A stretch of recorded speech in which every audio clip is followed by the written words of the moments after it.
શાંતિ યજ્ઞનું આયોજન કરવામાં આવ્યું। દેશલપાર વાંઢાએ અહીં વિશ્વ હિન્દુ પરિષદ માતૃશક્તિ દુર્ગા વાહિની દ્વારા શાંતિ યજ્ઞનું આયોજન કરવામાં આવ્યું હતું। વિભાગના માતૃશક્તિ સંયોજિકા સોનલબેન સેઠિયાના જણાવ્યા અનુસાર આ યજ્ઞ દ્વારા પહેલગામમાં પોતાના પ્રાણ ગુમાવનાર આત્માઓને શ્રદ્ધાંજલિ આપવા અર્થે તથા વિશ્વ શાંતિ માટે આયોજન કરવામાં આવ્યું હતું। આ યજ્ઞમાં અનેક કાર્યકરોએ જોડાઈને આહુતિ આપી હતી। તેમણે જણાવ્યું હતું કે જેને આ અધમ કૃત્ય કર્યું છે એને કડકમાં કડક સજા આપવામાં આવે।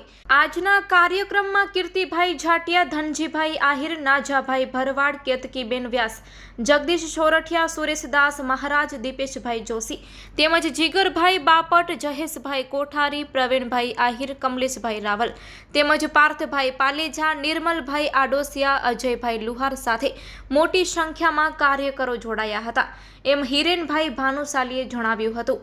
Report by Amitbhai Bhanushali, Naliya, Abdasa, Kutch.